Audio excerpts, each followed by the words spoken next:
Cuando pensamos en nuestro futuro profesional, vienen a nuestra mente muchas ideas. ¿Cuánto costará? Que quede cerca de casa, que me permita compartir experiencias fuera del país, que cuente con tecnología de avanzada, que tenga un excelente plana docente y muchos requisitos más.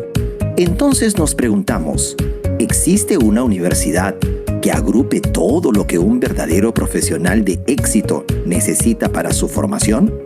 El mundo globalizado en el que vivimos nos exige una evolución constante. Por eso, en la Universidad César Vallejo nos renovamos, porque tus sueños no pueden detenerse, porque sabemos que tu formación académica es esencial para que seas un profesional de éxito. Te ofrecemos una metodología de enseñanza-aprendizaje 100% renovada. Gracias a la alianza con Blackboard, una de las plataformas educativas más grandes del país, nuestra comunidad educativa y docente gozan de la mejor herramienta digital de la mano de Blackboard Ultra. Porque la virtualidad es hoy nuestro mayor aliado. Hemos trasladado nuestras actividades al plano digital, habiendo realizado más de 290 eventos digitales. Hemos contado con la participación de especialistas desde México, Chile, Colombia, Argentina, Hungría, Cuba, India, Estados Unidos, España. Más de 70 profesionales que han compartido conocimiento y experiencia con nuestra comunidad universitaria. Conocer sobre nuevas culturas, idiomas y cualquier otra experiencia académica que nos permita crecer profesionalmente es un desafío, sobre todo ahora que el mundo se ha visto afectado por una pandemia. Por eso, contamos con más de 100 convenios internacionales con universidades de América, Europa y Asia. Y hoy en día, a través del UCB Go, podrás acceder al programa de movilidad virtual académica sin salir de casa. Solo en los últimos meses, más de 900 extranjeros y 1.800 vallejianos realizaron este programa en sus diversas modalidades como clases espejo. Como institución de educación superior, la investigación es uno de nuestros principales pilares. Por eso somos la primera universidad en aportar más trabajos de investigación en el RENATI, Registro Nacional de Trabajos de Investigación de la SUNEDU, con más de 48.000 trabajos de investigación. En los campus, nuestros estudiantes cuentan con laboratorios y herramientas de primera generación. Hoy en día, pensando en la continuidad educativa de nuestros estudiantes, hemos adquirido diversos simuladores virtuales para hacer de la formación de nuestros vallejianos una experiencia profesional única. Actualmente, contamos con 25 carreras de pregrado y para los egresados que quieren continuar estudiando, la Escuela de Posgrado de la Universidad César Vallejo ofrece una amplia variedad, 19 maestrías y 6 doctorados, que no solo te harán obtener una formación superior, también te formarán para un competitivo mundo laboral. Prueba de ello son nuestros más de 20.800 alumnos en la Escuela de Posgrado UCB. Como ves, la Universidad César Vallejo tiene todo lo que necesitas para continuar con tus sueños. Así que no esperes más y únete a la Universidad César Vallejo, licenciada por SUNEDU para los que quieren salir adelante.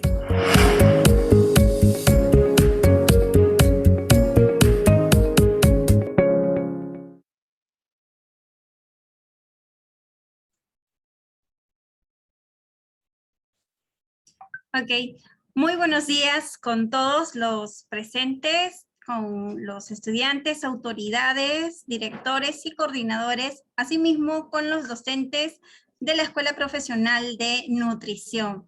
El día de hoy, pues, hemos realizado un encuentro en este webinar para poder hablar un poquito más sobre el Día Mundial de la Alimentación, que como sabemos, se realizan todos los años los 16 de octubre. Este día pues es muy importante ya que nos recuerda la importancia de la alimentación sobre la nutrición y los buenos hábitos que debemos de tener para que nuestra vida sea un poco más saludable y más aún por el tema de la pandemia. Es así entonces que para poder empezar nuestro gran evento, vamos a invitar a nuestro decano de la Facultad de Ciencias Médicas, el doctor Juan Quijano para que nos pueda brindar unas palabras. Doctor Quijano, buenos días. Buenos días, muchas gracias. Es Magíster Fiorella Cubas, directora,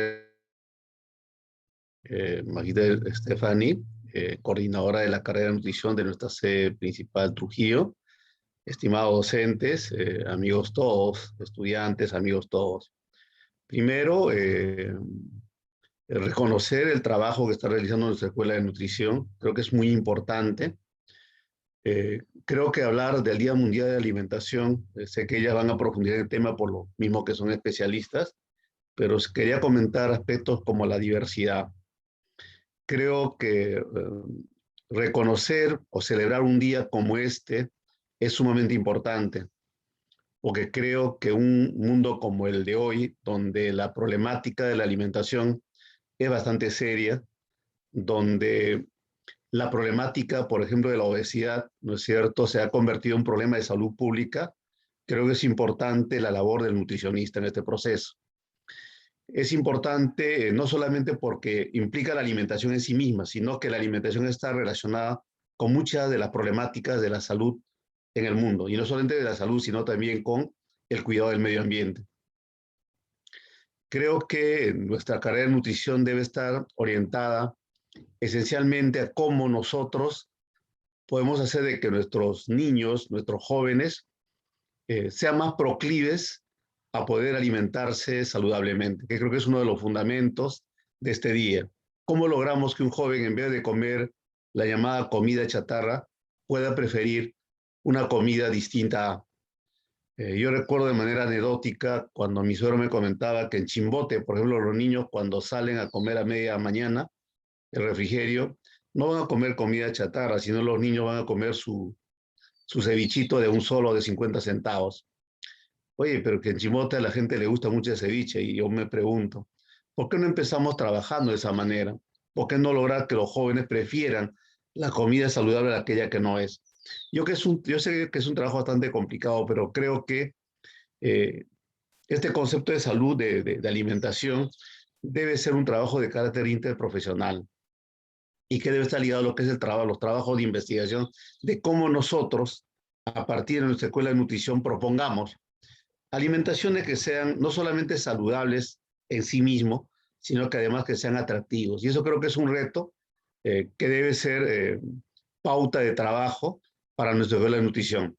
Estimadas autoridades de la escuela de nutrición, estimados docentes, estudiantes, considero que es muy importante este evento, y desde ya les doy la bienvenida. Muchas gracias. Muchas gracias, doctor Quijano, por sus palabras. Asimismo, damos el pase a nuestra directora nacional de la Escuela de Nutrición, Magíster Fiorella Cubas, para que también nos pueda indicar unas palabras. Muchas gracias, licenciada Angélica Sierra. Asimismo, buenos días con todos. Buenos días, doctor Juan Quijano, decano de la Facultad de Ciencias de la Salud, a la magíster Stephanie Neglia, coordinadora de la sede de Trujillo, y a la comisión que realmente pues ha realizado esta gran actividad por el Día Mundial de la Alimentación, que está a cargo de la licenciada Angélica Sierra y la magíster Jacqueline Bustamante. En esta oportunidad, generalmente pues el Día de la Alimentación Mundial se celebra los 16 de octubre, por lo cual hemos querido celebrar el día de hoy, ¿no? Y asimismo también a ustedes darles el inicio, la motivación para que conozcan esta gran misión que tenemos nosotros como futuros nutricionistas. En realidad quien les habla es una nutricionista de profesión de la Universidad César Vallejo, y con mucho orgullo lo digo, ¿no? Y asimismo me gusta difundir el Día Mundial de la Alimentación, tanto con mis pacientes, tanto con mis familiares, con amigos, ¿no? Y sobre todo de que tenemos una función principal en cuidar y velar por la salud de las personas, ¿no? En los diferentes grupos etarios. Así que en realidad esto fue proclamado en 1979 por la Organización de las Naciones Unidas, tanto por la agricultura y la alimentación, y tiene un significado muy importante, ¿no? Que es cultivar, nutrir, preservar juntos. Así que nuestras acciones son nuestro futuro. Así que muchas gracias y bienvenidos a todos. Muchas gracias, Magíster Fiorella Cubas. Muy bien dichas las palabras que nos estaba comentando sobre que nuestras acciones son el futuro, ¿no? Es el lema que ahora el Día Mundial de la Alimentación está pues impulsando. Asimismo, vamos a dar pase a la Magíster Stephanie Negría, que es la coordinadora de la sede Trujillo, para que también nos pueda indicar algunas palabras. Miss Stephanie, buenos días. Buen día, Miss Angélica. Buen día, doctor Quijano, decano de la Facultad de Ciencias de la Salud. Buen día, Magíster Fiorella Cubas, directora de la Escuela de Nutrición. Buen día, estudiantes y docentes. Hoy nos encontramos reunidos porque se conmemora el Día Mundial de la Alimentación desde 1979, como ya lo ha comentado la Magíster Fiorella. Es un día que va mucho más allá de lo que nosotros como nutricionistas queremos hacer. ¿Por qué? Porque la finalidad del Día Mundial de la Alimentación es concientizar a toda la población sobre una alimentación sana para disminuir el hambre.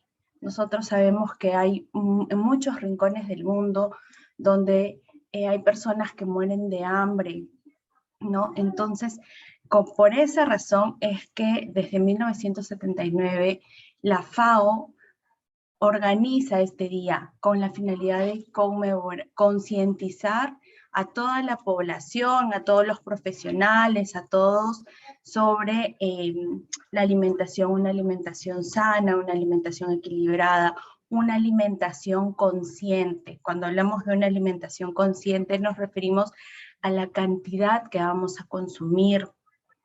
Sabemos que hay muchos rincones del mundo donde se bota mucha comida, excesiva comida. Es así, nosotros tuviéramos una alimentación muchísimo más consciente, definitivamente estos alimentos podrían llegar a otros lugares, ¿no? Y con nuestras acciones, que es parte del lema del Día Mundial de la Alimentación, es que tenemos que mentalizarnos a que tenemos que tener una alimentación sostenible. Eso quiere decir que nosotros desde casa podemos sembrar ciertos alimentos y podemos consumirlos, así enseñar a toda la población a que nosotros podemos sembrar esos alimentos y tenerlos a disposición sin ciertos químicos que puedan perjudicar nuestra salud y así poder tenerlos siempre, ¿no? El Día Mundial de la Alimentación está alineado con uno de los objetivos de desarrollo sostenible, que es el objetivo 2, que es el hambre cero. Así que todos los nutricionistas y profesionales de salud nos enfocamos mucho en ello para contribuir desde nuestros espacios, dando nuestros granitos de arena para que estos objetivos se puedan cumplir con el tiempo. Así que hay que aprovechar este evento tan importante para conocer mucho más de ello y saber de qué forma podemos ir mejorando la población. Gracias. Muchas gracias, Magíster Stephanie, por sus palabras. Y pues, estimados, el día de hoy tenemos un gran evento, por lo cual hemos invitado a ponentes nacionales y también internacionales. Justo nuestra ponente de Perú, que es la licenciada Jessica Guamán, ya se encuentra en la sala para poder iniciar con la presentación. Así que con la venia de nuestras autoridades vamos a poder ya empezar este webinar. Voy a presentar a la licenciada Jessica Guamán, que es regidora de la Municipalidad de Lima y asimismo también es nutricionista, ¿no? Y por lo cual, licenciada, de repente quiera decir algunas palabras para poder iniciar con su presentación. Sí, bueno, antes que nada, muchísimas gracias a la Universidad César Vallejo por la invitación, a todos los colegas que están y futuros colegas que están acá conectados y justamente para poder actualizarse no solamente en relación a la última información que se puede tener en el marco de nutrición, sino también para conmemorar un día muy especial que es el Día Mundial de la Alimentación, en donde los nutricionistas tenemos el protagonismo, digamos, pero además también el compromiso de poder seguir contribuyendo con el país para garantizar el derecho a la alimentación, ¿no? Gracias. Ok, licenciada Jessica, entonces voy compartiendo sus diapositivas para que usted comience con su presentación. Sí, muchas gracias.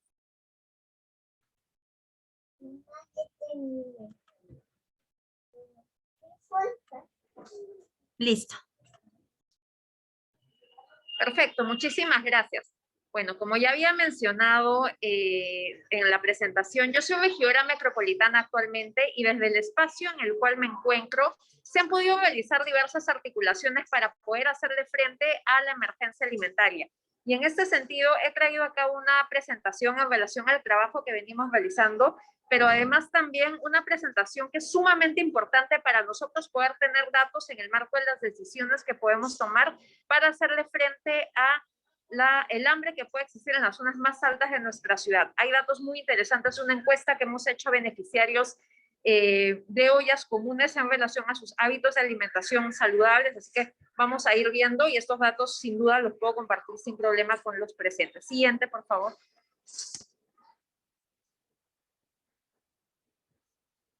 Siguiente. Perfecto. Hemos visto las banderas blancas en diferentes partes de nuestro país, de nuestra ciudad. ¿Y qué significan estas banderas blancas? Significan hambre, significan inseguridad alimentaria, pero además también falta de acceso y disponibilidad de alimentos en las zonas, en este caso hablamos de las zonas más altas de la ciudad como los asentamientos humanos. Estas banderas blancas hasta el momento siguen existiendo, pero ¿en dónde están ubicadas específicamente? En las ollas comunes. Siguiente. En el marco de este hambre que se ha vivido no solamente en el país, sino en la ciudad en específico, porque bueno, actualmente soy regidora metropolitana, se creó la Mesa de Trabajo de Seguridad Alimentaria, dentro de la cual forman parte más de 50 actores entre organizaciones sociales, instituciones gubernamentales e instituciones privadas, dentro de las cuales hemos podido trabajar en conjunto para visibilizar el reconocimiento de las ollas comunes, pero además políticas alimentarias que puedan dar una sostenibilidad a la atención que se le pueda dar a estas organizaciones de base. Siguiente. ¿Qué hemos avanzado? Diferentes temáticas, en específico una ligada con el registro de las ollas comunes a nivel Lima metropolitana, algunas intervenciones y programas ligados con el acceso a alimentos, pero además otros puntos ligados con participación ciudadana, agricultura urbana y etcétera, que lo voy a pasar a describir próximamente. Siguiente. El primer punto que creo que ha sido vital para poder seguir avanzando en el marco del trabajo con las ollas comunes fue un registro que justamente nosotros, y en mi calidad, digamos, de presidenta de la Comisión de Salud Pública, promoví, que es un acuerdo de Consejo 180 que fue aprobado por unanimidad para que se pueda dar el registro y el mapeo de las ollas comunes en Lima metropolitana. Y este registro ya es una realidad, y no solamente el registro, sino también el mapa interactivo que ustedes pueden encontrar en la página de la Municipalidad de Lima, en donde se pueden ubicar diversos datos que son muy importantes y los he pasado a citar a continuación. Siguiente. Actualmente tenemos un registro de 2.447 ollas comunes en Lima metropolitana, registrando, digamos, beneficiarios de estas ollas comunes, más de 255.000 beneficiarios diariamente, más de 255.000 personas que son alimentadas diariamente por las ollas comunes solo en Lima metropolitana. Nos damos cuenta que en Perú puede ser mucho más incrementada, digamos, la situación de inseguridad alimentaria y es muy necesario que podamos tomarlo en cuenta. Siguiente. En este sentido, también mencionar las poblaciones en estado de vulnerabilidad que son beneficiadas por las ollas comunes, y de esta población general que se alimenta de las ollas comunes, vemos que el 23% son niñas y niños menores de 5 años, el 9% adultos mayores, 2.4% personas con discapacidad, 2% gestantes y 2.3% personas con enfermedades crónicas. Esto es sumamente importante, de hecho estos datos nosotros los recolectamos cada 15 días en la Municipalidad de Lima, pero además nos ayudan a poder identificar algunas situaciones de falta de acceso a servicios básicos, como también lo vamos a ver a continuación. Siguiente.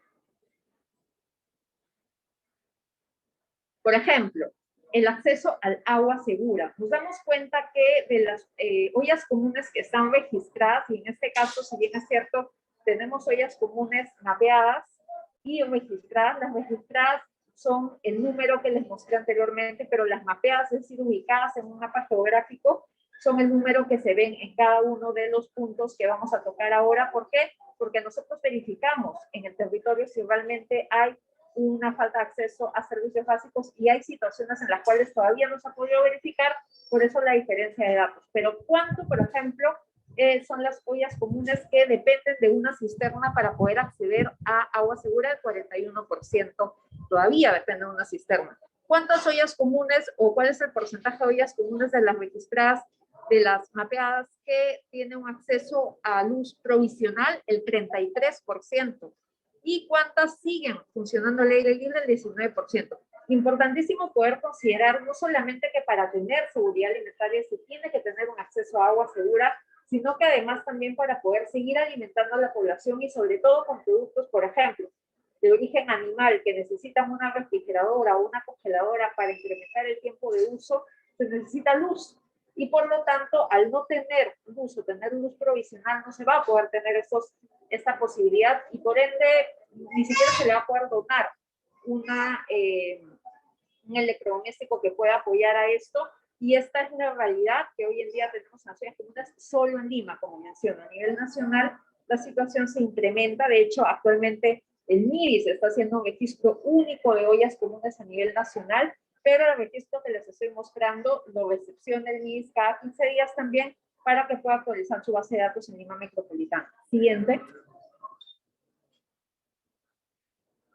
Nos damos cuenta también en el marco de la utilización del combustible, qué tipo de combustible, digamos, utiliza en mayor cantidad. En este caso nos damos cuenta que, por ejemplo, el gas, solamente el 19% utiliza exclusivamente gas.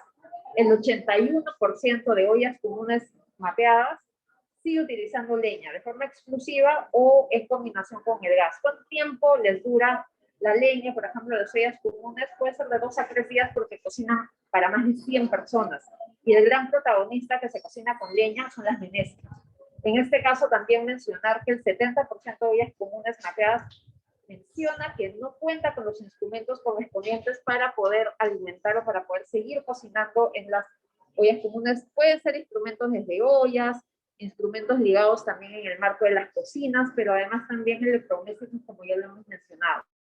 El 67% de ollas comunes mapeadas, digamos, ¿cómo funciona? A través de la autogestión. Ellos mismos obtienen los alimentos de rescate de operación de alimentos, de la compra de alimentos incluso, no necesariamente solo desde la donación, y es importante poder considerar ello para poder también ver la forma en la cual se puede abordar cualquier intervención con ollas comunes. Siguiente.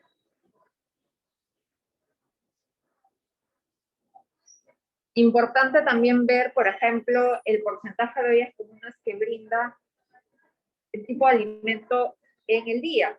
¿Cuál es el protagonista? El almuerzo. El 57% de ollas comunes brinda almuerzo a sus beneficiarios, solamente almuerzo, pero hay un dato interesante en relación al desayuno y almuerzo. El 34% brinda desayuno y almuerzo y hay una atención de un 56% 5 veces a la semana, que es de lunes a viernes, pero otro dato interesante es que el 31% de ollas comunes mapeadas brinda 6 veces a la semana alimentos, que puede ser de lunes a sábado en su gran mayoría. Siguiente. Ahora, vamos a ver unos datos nutricionales en el marco de una encuesta que se realizó a 426 beneficiarios de ollas comunes en 24 distritos de Lima. El recojo de datos se hizo a través del trabajo de Ecosat y Techo Perú. Son miembros de la Mesa de Trabajo de Seguridad Alimentaria y dentro de la cual hemos podido generar también datos bastante interesantes en relación a los hábitos y algunos otros puntos que los vamos a ver en adelante. Siguiente. Por ejemplo, una de las preguntas que hicimos en la encuesta es ¿cuántas veces al día comen las personas encuestadas? Ahí tenemos un pie en donde muestra diferentes datos, pero el más relevante que creo que es necesario poder tomarlo en cuenta es que el 12% de encuestados come solamente 2 veces al día. En su manifestación mencionan que ha sido desayuno y almuerzo más que nada. ¿Y por qué? Generalmente son padres o madres que han dejado de comer, han dejado de cenar. ¿Para qué? Para que sus niños puedan cenar. Hay padres y madres de familia que comen de forma interdiaria también para que sus niños puedan comer. Y esto es algo bastante preocupante porque no se está visibilizando. Se piensa, y de hecho en las políticas alimentarias que hay hoy en día que hablan de ollas comunes, se piensa que, por ejemplo, una olla común brinda de ración un plato, pero no.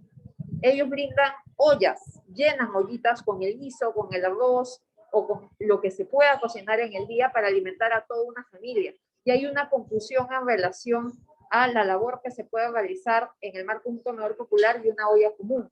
Algo muy importante que resaltar en ese sentido es que la ración que brinda, la olla que brinda, puede alimentar hasta 5 o 6 personas del hogar, pero muchas veces los gobiernos locales consideran esa olla como una sola persona. Y se piensa que el número de raciones o el número de beneficiarios que brinda esa olla común es mucho menor a lo que en verdad beneficia. Entonces es importante poder recalcar no solamente las políticas alimentarias en el marco del imaginario de la autoridad, sino también las visitas territoriales y este tipo de data que va a ayudar muchísimo a poder establecer una efectividad de la política, pero además también una disminución del hambre que se puede ver desde lo territorial. Siguiente.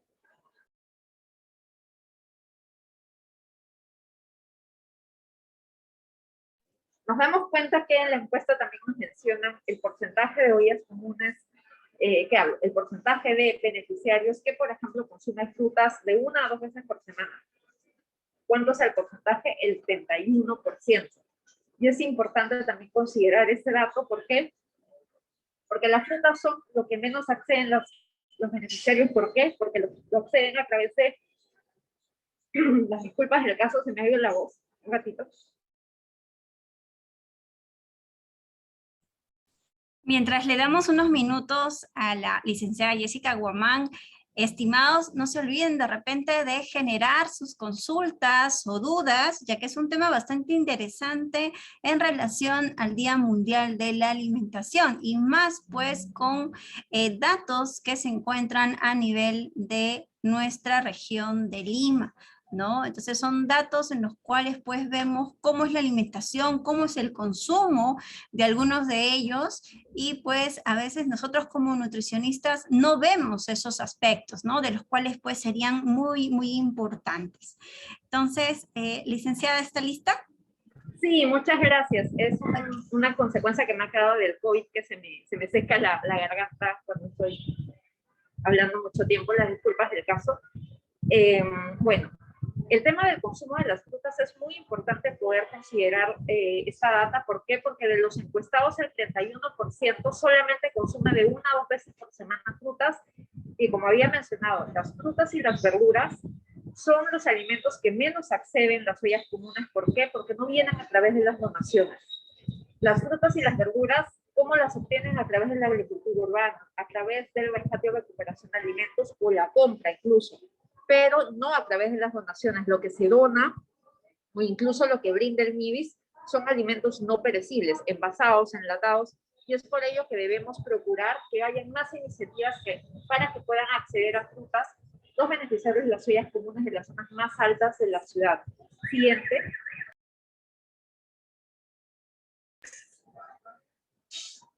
El consumo de verduras. Vemos que el 23%, por ejemplo, de los encuestados solamente consume verduras en vez de 1 a 2 veces por semana. Y se podría imaginar uno cosas diferentes, ¿no? Porque, por ejemplo, lo que sale en la televisión son guisos que preparan las ollas comunes, pero no necesariamente es así. En su mayoría, los grandes protagonistas de los almuerzos, que son los protagonistas también en la alimentación diaria, son menestras y arroz, nada más. Incluso un alimento proteico de origen animal, difícil que esté presente. ¿Por qué? Porque tampoco llega como donación, es lo que menos llega, y es importante también poder reiterar cómo podemos apoyar en el marco del consumo de verduras. Siguiente. Las menestras, como había mencionado, las grandes protagonistas, el 55% manifiesta que consume menestras de 3 a 4 veces por semana. Generalmente es un menú muy similar todos los días, y es muy importante que también podamos identificar esto en el marco de con qué combustible o cómo se cocinan estas menestras que demora mucho más, evidentemente, su cocción, y por ello se necesita algún otro tipo de apoyo en el marco que no solamente sea leña, que pueda afectar también a la salud pulmonar de las lideresas de las ollas comunes, sino otro tipo de estrategia para que el gas pueda llegar a sus hogares. Siguiente.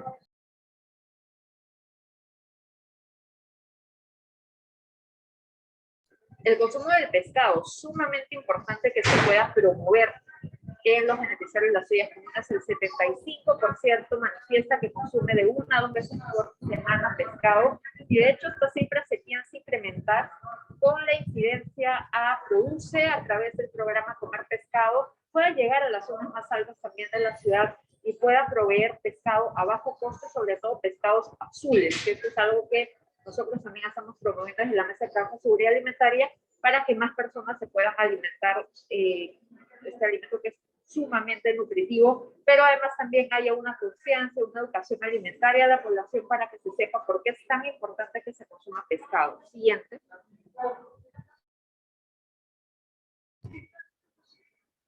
El consumo de alimentos de origen proteico, en este caso específicamente de origen animal.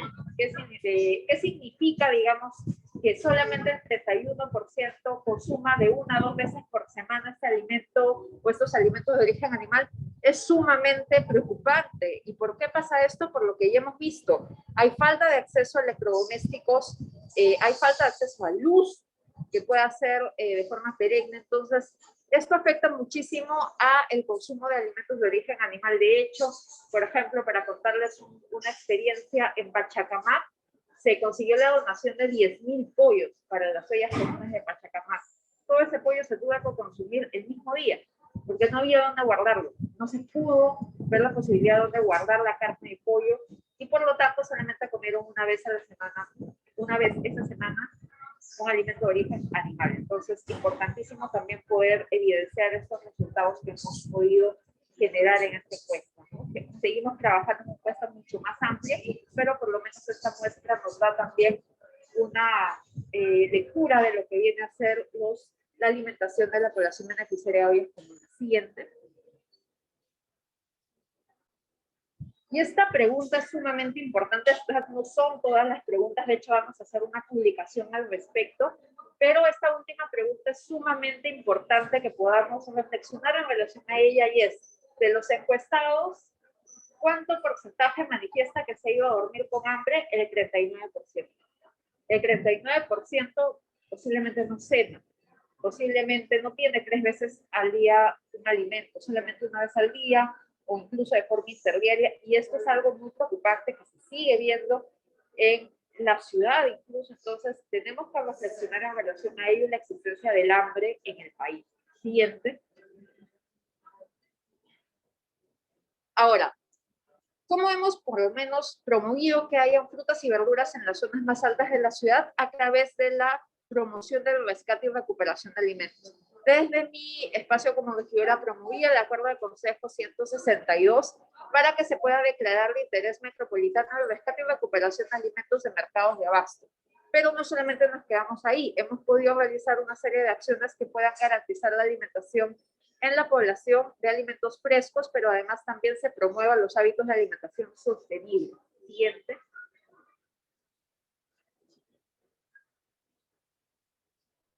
Por lo menos, ¿qué hemos hecho durante este tiempo?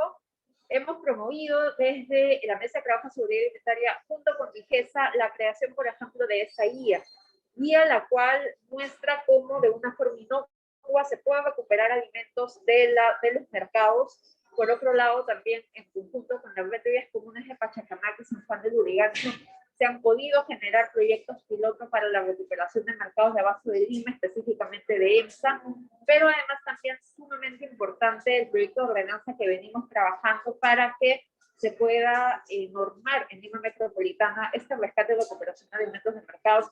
Pero ahora justamente estamos trabajando con la congresista Silvia Bazán un proyecto de ley para el rescate y recuperación de alimentos, pero que se norme a nivel nacional.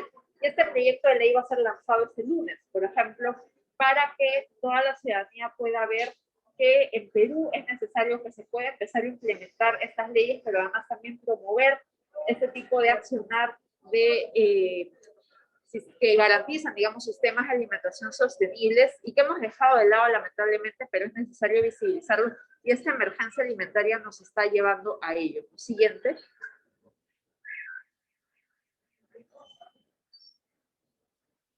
El fortalecimiento de capacidad es sumamente importante y en este caso también promovía el acuerdo del Consejo 241, que justamente ayuda a que se pueda visibilizar la importancia de la educación alimentaria en los diferentes distritos de Lima Metropolitana, pero además de ello también ayuda a que las lideresas, no solamente las ollas comunes, sino también los comedores populares y vasos de leche, puedan visibilizar qué tan importante es poder difundir la educación alimentaria. Y lo hemos hecho no solamente en la Municipalidad de Lima, sino también de organizaciones sociales como Siguiente, Educa. Sí, buenas.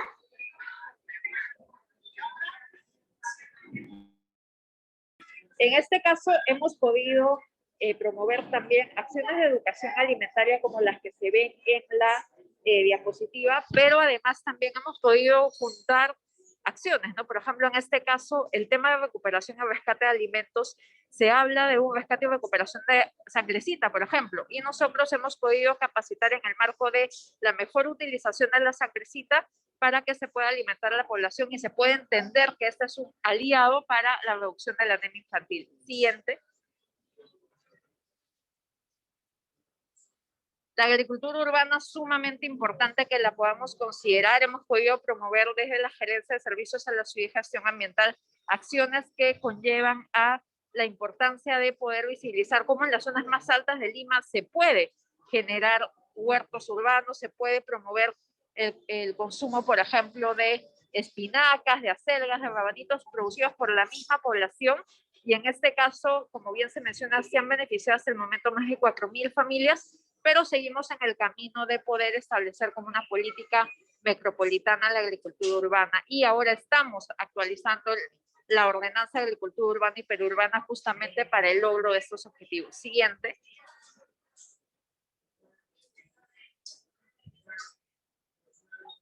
La participación ciudadana es sumamente importante también considerarla en este sentido y nosotros desde la Mesa de Trabajo de Seguridad Alimentaria promovimos la elaboración de una normativa, digamos, para la creación de los comités de transparencia y acompañamiento, los cuales fueron bien tomados por el MIS y hoy en día ya existen diversos comités de transparencia y acompañamiento en diferentes distritos, los cuales garantizan que los alimentos lleguen de manera efectiva a la población y de una manera transparente también por parte de sus gobiernos locales. Siguiente. La incidencia sin duda ha sido un protagonista también en la labor que hemos realizado desde la Mesa de Trabajo de Seguridad Alimentaria, desde la creación de la ley, ya hoy ley 31126, que justamente es la primera ley que reconoce a las ollas comunes como organizaciones de base que justamente alimentan a la población, pero además también merecen otro tipo de, no solamente leyes, sino también reconocimientos a lo largo de los diferentes niveles de gobierno para que se pueda realmente trabajar de una manera conjunta y visibilizar por lo menos de forma temporal todo lo que han podido sumar a la seguridad alimentaria de la población. Siguiente.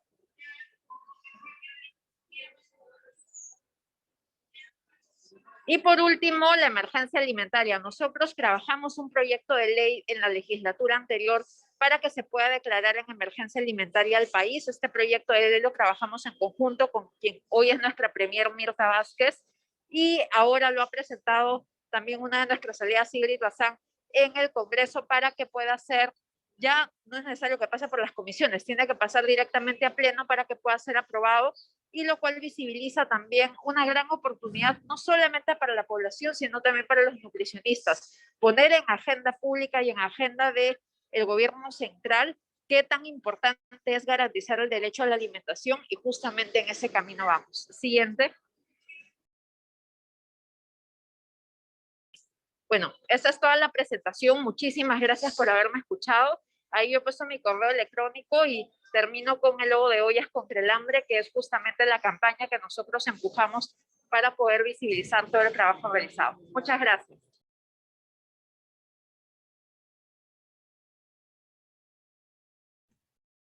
Agradecemos la participación de la licenciada Jessica Guamán por la grandiosa ponencia que nos ha brindado el día de hoy. Quisiéramos saber también de repente si habría alguna consulta o duda por parte de nuestros participantes, ya que tenemos egresados, estudiantes, ¿no? Ya que el tema ha estado bastante interesante en cuanto a lo que es la seguridad alimentaria. Así que si hubiera alguna pregunta o duda, por favor, para poder realizarla. Miji, ¿aquí hay alguna pregunta o duda? No, no han escrito ninguna, Miss. Parece que Listo. todo ha quedado bastante claro. Perfecto. Entonces, licenciada Jessica Guamán. Sí.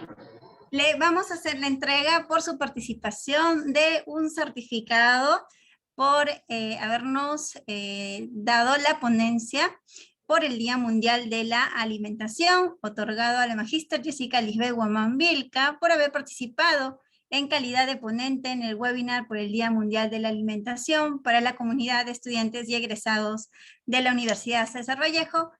Y este evento es organizado por la Escuela Profesional de Nutrición de la sede Lima y Trujillo el 15 de octubre del 2021. Este certificado es para usted, licenciada Jessica Guamán, y esperamos pues contar con usted para otro evento. Muchísimas gracias, colegas, y muchísimas gracias por la oportunidad de poder mostrar esta información. De igual manera, quedamos prestos a poder trabajar de manera conjunta. Un abrazo y gracias. Muchas gracias, licenciada.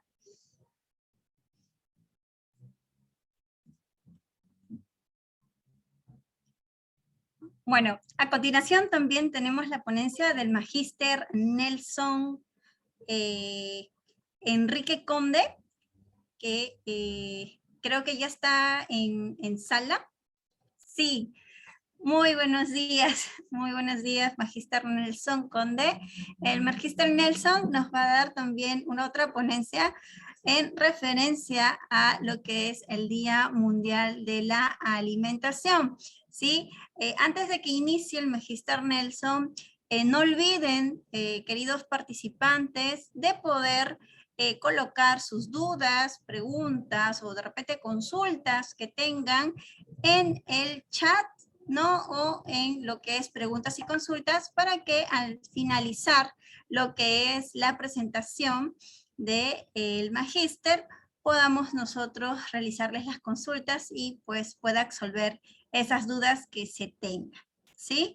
Entonces, el magíster Nelson Enrique Conde Parada es de la Universidad Mariana de Colombia, ¿no? Es un ponente internacional que siempre viene colaborando con nosotros y pues ya es parte también de la Escuela de Nutrición, y le damos la bienvenida. El tema que va a exponer es nutrición, actividad física y síndrome post-COVID. Un tema bastante interesante, ya que, como sabemos, a nivel mundial estamos atravesando esta pandemia del COVID-19. Así que, sin más, damos la bienvenida al magíster Nelson Conde para que pueda iniciar su presentación. Ok, vale, perfecto. Muchísimas gracias. ¿Me escuchan muy bien? Sí, perfecto. Ok, vale. Gracias, licenciada Angélica. Gracias a todos por la invitación. La verdad es, pues para mí un honor y un gusto estar con ustedes participando de temática que en este momento pues nos está aquejando un poco. ¿Por qué? Porque es que si a nosotros nos dicen COVID, pues todo el mundo dice, ya basta de pandemia, ya estoy cansado de pandemia, ¿cierto? Y es algo que necesariamente debemos seguirlo tratando porque no ha desaparecido. Y eso es algo que yo quiero realmente recalcarles, ¿sí? Respecto, pues, obviamente a esta situación patológica que se está presentando a nivel mundial. Entonces, muchísimas gracias por la invitación. La verdad, para nosotros, para la Universidad Mariana y para mí es un gusto realmente que nos hayan invitado, me hayan invitado, y pues la verdad, vamos a comenzar, porque lo más importante en este caso es saber qué es lo que viene, qué es lo que se está presentando sin nosotros, pues obviamente, a tener una advertencia como lo que ha sucedido. ¿Listo? Entonces, vamos a hablar, en este momento vamos a hablar de nutrición, actividad física y síndrome post-COVID.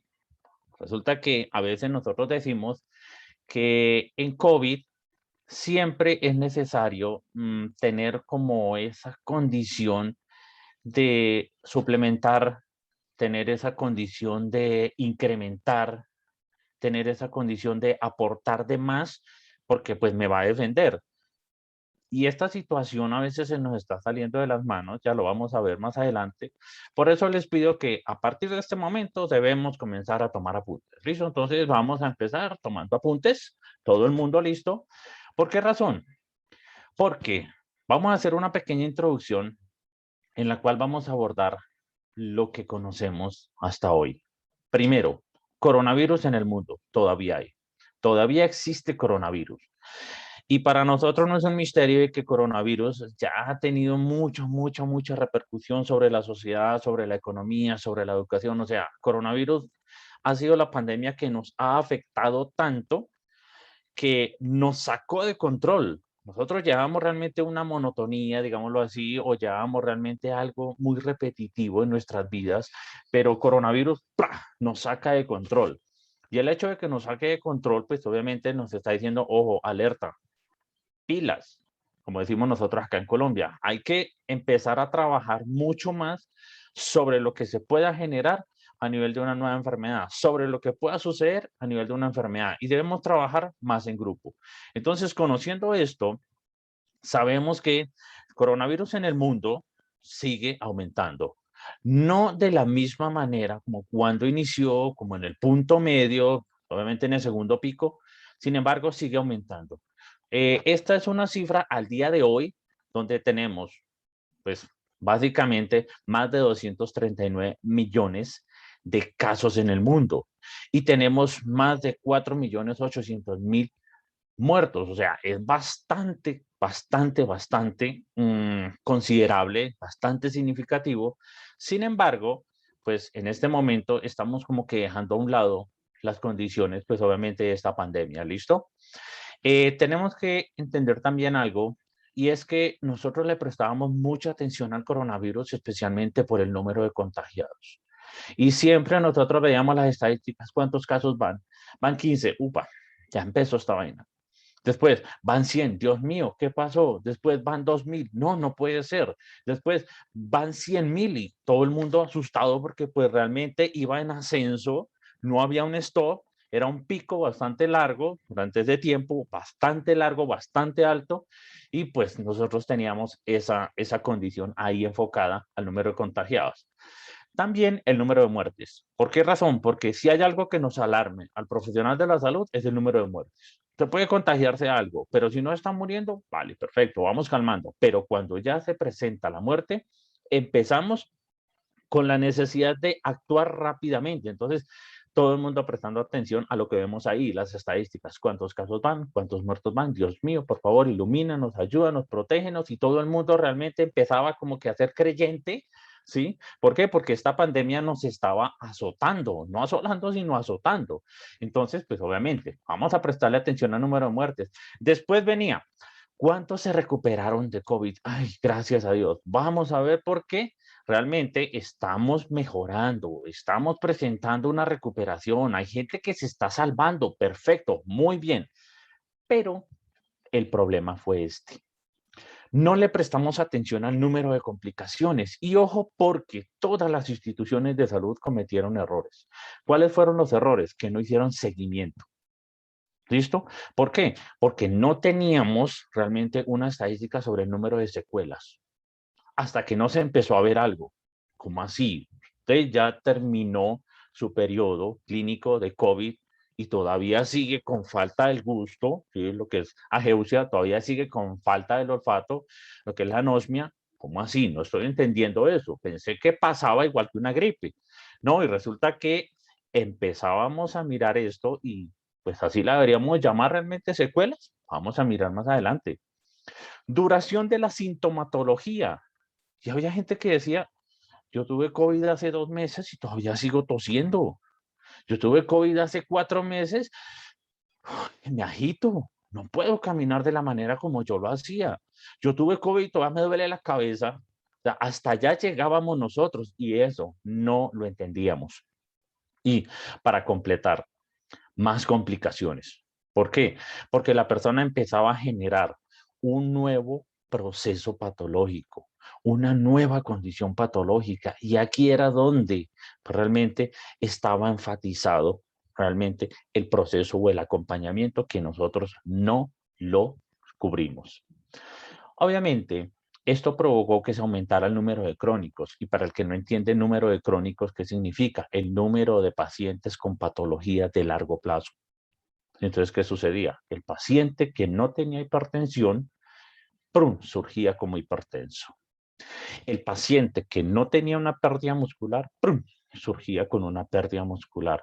El paciente que no tenía problemas respiratorios, ¡pum!, inmediatamente generaba problemas respiratorios. Y eso es realmente la problemática que actualmente nos está aquejando. ¿Por qué? Las personas se están vacunando, sí, perfecto. Las personas que se contagian están presentando mayor defensa, sí, perfecto. Sin embargo, está quedando la secuela, si así deberíamos llamarlo. Está quedando la complicación. Está quedando realmente una sintomatología muy similar a lo que presentó. Entonces, ese es uno de los mayores problemas. No prestamos atención a esto y estas son estadísticas muy claras donde casos de COVID-19 en unidades de cuidados intensivos era de un 3% del total. Hospitalizados, 9%. Y ahí, ese 9 y 3, 12, ¿sí? Estábamos enfatizándonos nosotros. Dios mío, que por favor, los que vayan al hospital, que salgan de esa enfermedad, ¿listo? Que por favor esas personas que están ahí puedan regresar a sus hogares. No le prestábamos atención a ese gran número de pacientes asintomáticos, que era un 40%, y menos, le prestábamos atención a ese gran número también de enfermedades leve. ¿Listo? Entonces, ¿qué pasaba? Listo, usted está leve, no se preocupe, continúe su vida, ¿vale? ¿Listo? No hacíamos seguimiento, no hacíamos una intervención también sobre ellos y por lo tanto aumentó el número, ¿listo? Sin embargo, como dicen por ahí, no lo vimos venir. ¿Por qué razón? Porque nosotros estábamos prestando atención a la parte asistencial, pero no a la parte ni preventiva ni del post-asistencial. Y ahí es donde nosotros empezamos a trabajar sobre ello. ¿Qué teníamos para actuar nosotros? Esto. ¿Listo? Entonces, protocolo de atención del paciente COVID-19. Listo, entonces no, que está en etapa temprana, la etapa 1, y entonces, ¿qué hay que hacer? Mirar si el paciente tiene una posible complicación, mirar si se puede manejar desde el punto de vista ambulatorio, perfecto, entonces vamos a tratar, si hay una condición sintomática, vamos a hacer ese tratamiento, si no es sintomático, perfecto, siga su vida, cuídese, manténgase, aíslese y punto, ahí quedábamos, ¿listo? Cuando se entraba a una fase pulmonar, ¿qué era lo que se hacía? Inmediatamente analizar la condición pulmonar y obviamente analizar la condición cardíaca, que son las dos complicaciones más graves de COVID-19. ¿Listo? ¿Por qué razón? Porque sabemos que COVID-19 genera una condición inflamatoria, COVID-19 genera una condición fibrosa y por lo tanto, pues teníamos que prestarle atención a ello. ¿Por qué? Porque era cicatriz tras cicatriz a nivel pulmonar. Eso era lo que ocasionaba, pues, obviamente, COVID-19. Sin embargo, se analizaba desde el punto de vista nutricional, se tenía una intervención que ya lo vamos a ver más adelante, pero no se tenía ese seguimiento. ¿Por qué? Y si hay personas en el auditorio que presentaron COVID-19, quiero que me escriban. A mí me hicieron 5 seguimientos después de que yo pasé la patología. A mí todavía me siguen preguntando cómo voy, cómo me siento. Yo todavía sigo informando que tengo tal cosa. ¿Listo? Entonces, por favor, escríbanlo en el chat porque necesito saber eso. Y si nos vamos a dar cuenta, hay 145 personas, supongamos que 20 sufrieron COVID-19 y vamos a ver de esos 20, pues cuántas personas responden que sí tuvieron seguimiento. ¿Listo? Y obviamente a veces veíamos la parte 3 o la fase 3 o la etapa 3 del proceso COVID-19, donde se presentaba la fase más complicada, que era la fase hiperinflamatoria, donde se había, pues obviamente una carencia o una tormenta de citoquinas bastante elevada. Entonces vamos a intervenir. ¿Por qué razón? Porque las personas van a tener un mayor riesgo, van a tener un mayor daño, las personas se pueden morir, así que hagamos mayor intervención. Eso era lo que nosotros hacíamos, ¿listo? Y en nutrición, ¿qué sucedía? Esto. Las guías CESPEN desarrollaron, obviamente, digámoslo así, esta guía, válgame la redundancia. ¿Para qué? Para que pudiéramos trabajar sobre el SARS-CoV-2, ¿cierto? Sobre la COVID-19. Entonces, primero, ¿qué era lo que hacíamos nosotros? Optimización del estado nutricional. Entonces, ¿qué pasaba? Nosotros aplicábamos algún formato, realmente que pudiera identificarme el riesgo nutricional, por ejemplo, un NRS. Teníamos también si era el paciente adulto mayor, entonces aplicábamos también una condición subjetiva y empezamos a analizar, bueno, cuál es ese estado nutricional que tiene y vamos a tratar de recuperarlo. ¿Listo? Entonces, ¿cómo lo recuperábamos nosotros? Comenzábamos a hablar, decíamos, bueno, vamos a trabajar con ello, vamos a recuperar un poco lo que es la condición de salud, vamos a evitar que este paciente se complique por la condición del estado nutricional, entonces recuperemos. Listo. Después, ¿qué era lo que se hacía? Suplementación con vitaminas y minerales. Entonces, bombeábamos vitamina A, bombeábamos vitamina D y bombeábamos zinc y empecemos. ¿Listo? Y a veces, por ejemplo, selenio, entonces, ¡prá! Selenio. Entonces, empezábamos a trabajar micronutrientes. ¿Para qué? Para mejorar esa condición de respuesta. ¿Listo? Cuando ya el paciente, por ejemplo, si el paciente no tenía una condición sintomática grave, entonces, ¿qué hacíamos? Vamos a empezar a trabajar la actividad física. Entonces, condición preventiva o condición asistencial. ¿Por qué? Porque habían pacientes que eran asintomáticos y nosotros decimos, bueno, practique, siga con su actividad física. Entonces, la persona continuaba teniendo en cuenta, pues obviamente las condiciones propias del paciente, ¿listo? Suplementábamos si no consumía bien los alimentos, si no alcanzaba realmente a tener un aporte adecuado, entonces empezábamos a suplementar. Si el paciente no podía utilizar la vía oral, entonces empezamos a utilizar soporte nutricional enteral. Si no, entonces, ¿qué era lo que hacíamos? Intubación. ¿Listo? El paciente tenía intubación, entonces, ¿qué hacíamos nosotros? Pues empezar a trabajar sobre los pacientes intubados. Entonces decíamos, no, vamos a aportar nutrición enteral y si no, vamos a aportar nutrición parenteral. O si presentaban disfasias, la misma historia. Entonces, tratábamos como de buscar el aporte nutricional o el aporte de nutrientes en ese caso, pues para evitar que el paciente siguiera depletándose o siguiera perdiendo esa condición. Una pregunta importante, ¿y cuál era la diferencia? Si eso siempre lo hacemos nosotros, o sea, no teníamos ninguna diferencia sobre lo que es el manejo del paciente COVID a un paciente que se encuentre en estado crítico, en una unidad de cuidados intensivos. No había ninguna diferencia acá que fuera significativa. ¿Listo? Entonces, si nosotros debíamos aplicar como inicio el MAST o el NRS 2002 o el tamizaje de Ferguson, pues se aplicaba, identificamos riesgo y haga. Trabaje. Y seguíamos en ese círculo vicioso, pero no teníamos nada más. ¿Listo? Eso era lo que nosotros trabajábamos en COVID-19. Y la verdad, no es malo. ¿Por qué? Porque así se debe trabajar. ¿Listo? Sin embargo, no prestábamos atención. La verdad, no seguíamos prestando atención. Y no lo vimos venir definitivamente. ¿Por qué razón? Resulta que cuando nosotros hablábamos de enfermedad COVID-19, queríamos evitar la muerte. Sin embargo, posterior a ello, se presentaban condiciones sistémicas, neurológicas, psiquiátricas, vasculares, dermatológicas, o sea, dependiendo de cada parte a nivel orgánica, había algo. Si era sistémico, entonces la persona generaba cansancio, debilidad, sudoración profusa, agudización, pues obviamente al realizar el esfuerzo, o sea, todas estas complicaciones donde decía, yo me fatigo, yo me canso, yo tuve el COVID, pero me canso, todavía me canso. Seguíamos con lo mismo. Es más, la persona que tuvo COVID generaba una pérdida de memoria y eso se llamaba niebla mental. No lo vimos venir, la verdad que sí. ¿Por qué? Porque podía generar alteraciones del lenguaje, podía generar parestesias, podía generar cefaleas constantes, pérdida del gusto, del olfato, y todavía continuaba. Y es más, había personas que tenían hasta alucinaciones.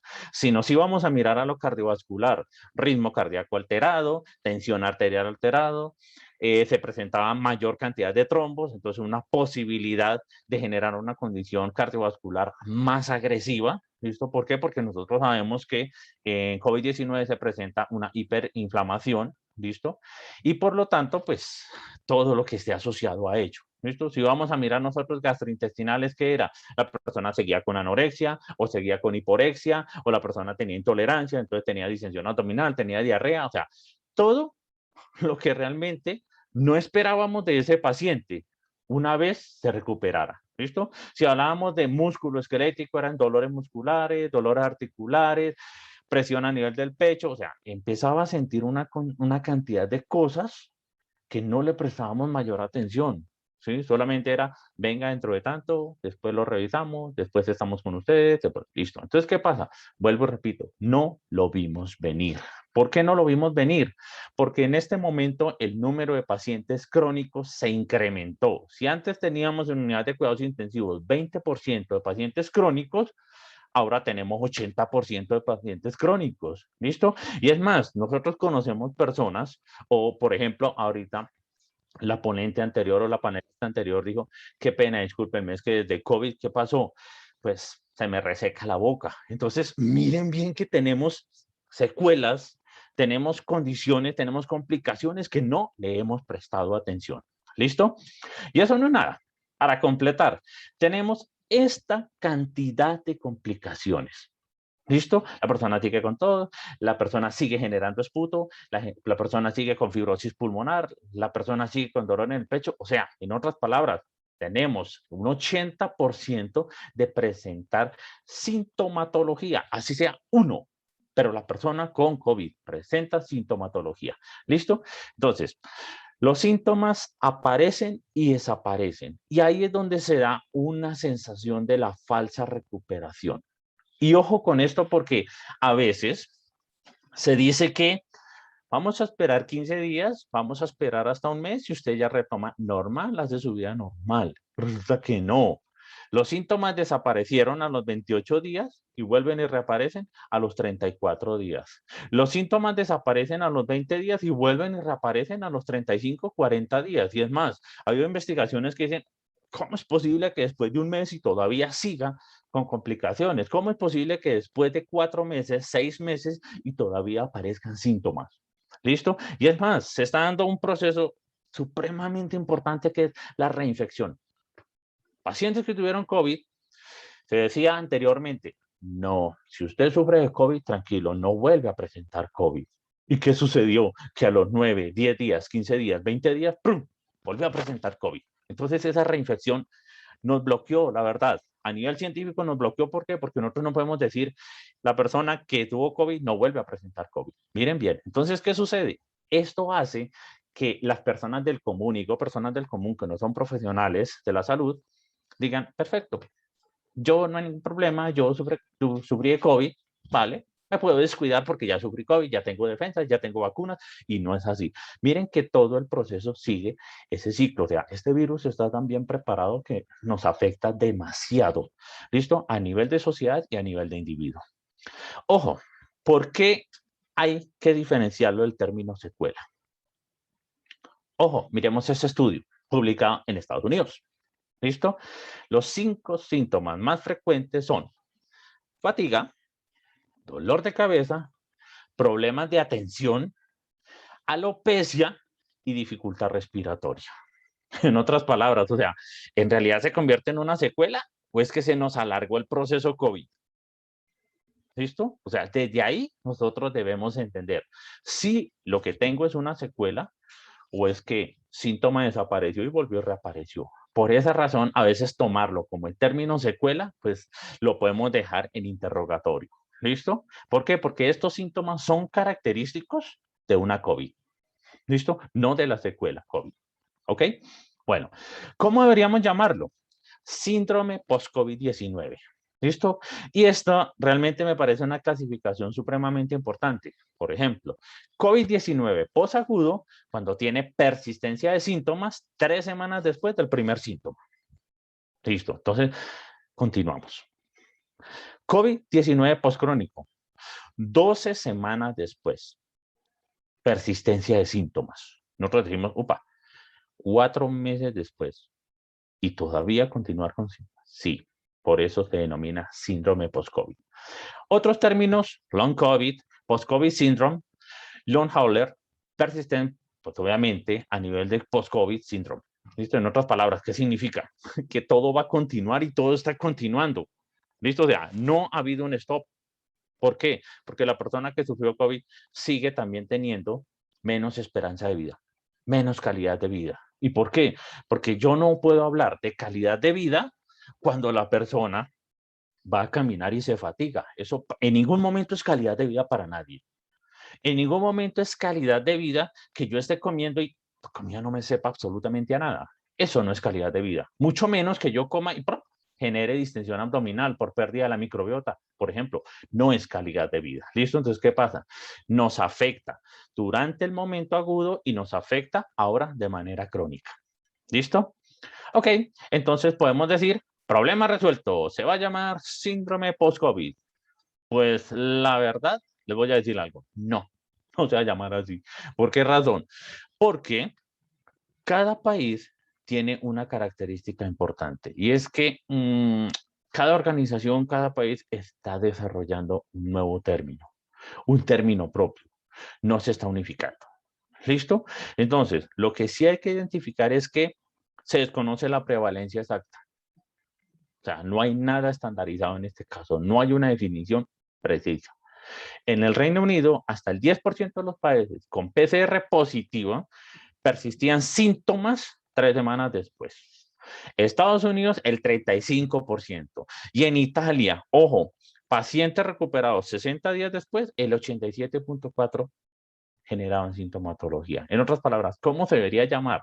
¿Listo? Porque pues no entendemos realmente cómo sería. Cada organización de la salud tiene su nombre. Síndrome post-COVID es como la manera global de decir un COVID prolongado o long COVID.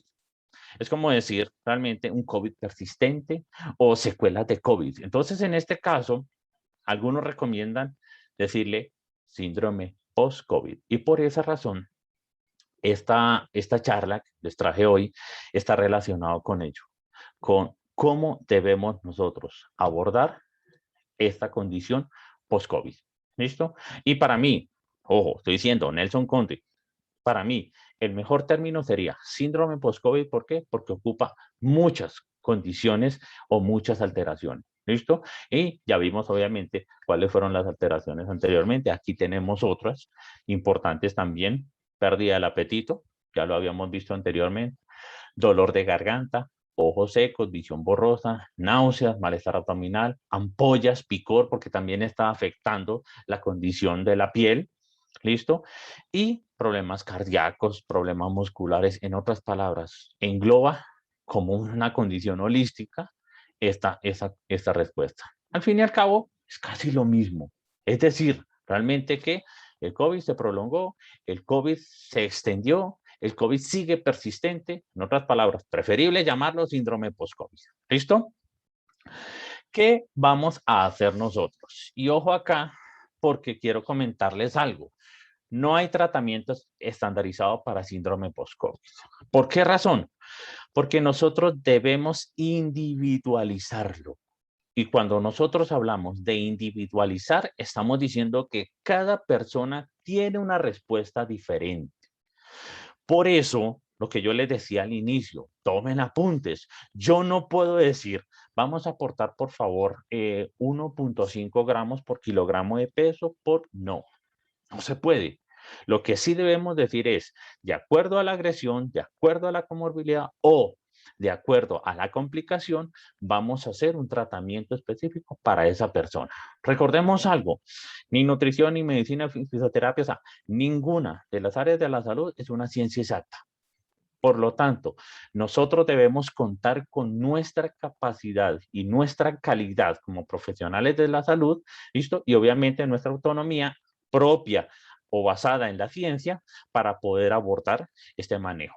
¿Listo? Entonces, si nosotros individualizamos, nosotros estamos diciendo o reconociendo cuáles son las alteraciones que se puedan presentar. Hay personas que toleran ciertos alimentos, hay personas que no toleran ciertos alimentos. Bueno, vamos a mirar por qué es esa tolerancia. ¿Listo? Debemos tener en cuenta la sintomatología y en este caso las secuelas o las complicaciones. ¿Listo? Es importante. Entonces, esto hace una mayor individualización. Miramos obviamente la condición de oxígeno. ¿Por qué? Porque no todos los pacientes tienen la misma saturación. ¿Listo? Entonces debemos aprender o continuar con el proceso de saturación. Se debe dar una rehabilitación física y pulmonar todavía. En otras palabras, la persona tiene que continuar con actividad física así se fatigue. Lo que pasa es que debo cambiar la intensidad. ¿Sí ven? Entonces, ¿qué pasa? Al cambiar la intensidad, yo estoy individualizando. Si hay pacientes que tienen traqueostomía, si hay pacientes que tienen gastrostomía, si hay pacientes que tienen úlcera por presión, tratar también esa condición, ¿listo? No dejarlo a un lado. Ojo, porque es que actualmente también se están suministrando esteroides y sabemos que los esteroides pueden disminuir la condición inflamatoria. ¿Y por qué esto? ¿Por qué disminuir la condición inflamatoria? Porque vuelvo y repito, o sea, ¿qué es COVID? COVID es un bombardeo de citoquinas tan impresionante que esa condición inflamatoria se eleva demasiado. Por eso se genera el síndrome de distrés respiratorio agudo. ¿Por qué razón? Ese síndrome de distrés respiratorio agudo causa realmente o está causado, ¿por qué? Porque las citoquinas lastimosamente empezaron a producirse en mayor cantidad. Eso es lo que hace COVID-19, aumentar los procesos inflamatorios. Eso sí lo conocemos muy claro. ¿Listo? Medicamentos, obviamente, aporte de medicamentos, ya sea vía oral, no sea vía oral, hay que tener una valoración adecuada. El estudio de antifibróticos o inmunomoduladores. ¿Por qué razón? Toda persona piensa que COVID-19 es una patología en la cual nosotros debemos aportar más cosas. Y ojo, no es así. En COVID-19 no se deben aportar cosas de manera exagerada. ¿Listo? En COVID-19 hay que entender qué es lo que está sucediendo en ese proceso inflamatorio y qué es lo que va a suceder posterior a ese proceso inflamatorio. Y siempre debemos educar al paciente. ¿Listo? Es una condición importante. Pautas para entender la patología. ¿Cuáles serían? Que la patología requiere un proceso de rehabilitación. ¿Listo?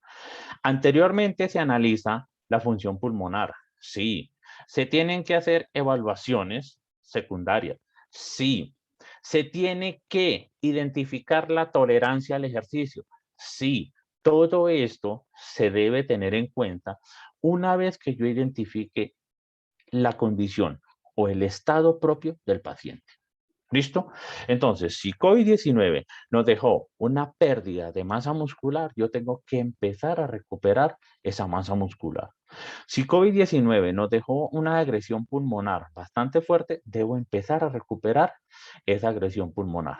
Por esa razón, dentro de las pautas que nosotros debemos abordar, es que debemos recuperar tejido. ¿Por qué? Porque en COVID-19 el tejido se daña. ¿Listo? Hay daño tisular, ya sea pulmonar o realmente ya sea a nivel muscular por pérdida de. Hay un hipercatabolismo y obviamente ese hipercatabolismo debemos contrarrestarlo. ¿Listo? Entonces, es importante tener en cuenta que cuando se da el egreso hospitalario, se debe entender la prealta, qué complicaciones puede tener. ¿Listo? Entonces, en este caso, el neumólogo o el rehabilitador pulmonar puede estar en una condición de adherirse también al trabajo del nutricionista. ¿Cómo? Recordemos nosotros que si la persona continúa con procesos respiratorios, debemos controlar el aporte excesivo de carbohidratos. ¿Y qué es lo mejor? Lo mejor sería suministrar ácidos grasos que sean adecuados, EPA y DHA, porque evitan los procesos inflamatorios, ¿cierto? Tenemos ácido graso omega 6, evitan los procesos inflamatorios descontrolados. ¿Listo? Entonces, ¿qué pasa? Debo tener ese control de la inflamación, debo tener un mejor proceso para poder contrarrestar y que aumente el proceso fibrótico. Recordemos que si se aumenta el proceso fibrótico es porque se dañó el tejido y se forma una cicatriz. Y sigue otra vez el proceso fibrótico, vuelve y se daña el tejido, vuelve y se forma otra cicatriz. En otras palabras, va a ser un pulmón cicatrizado. ¿Listo?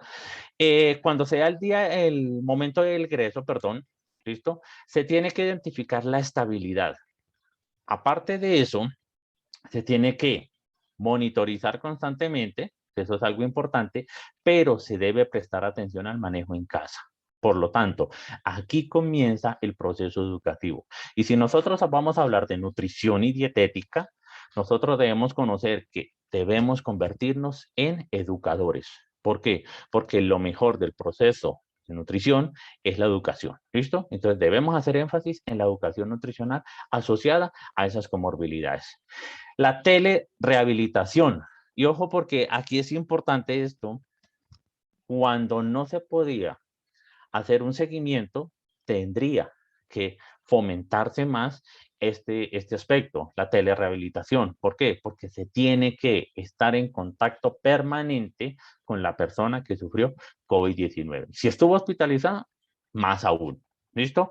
Rehabilitaciones pulmonares sigue todavía el proceso y 4 semanas post-egreso se tiene que continuar identificando o pues realmente analizando la condición pulmonar. Y miren que la ventaja de ser nutricionista dietista es que nosotros somos muy transversales a todo.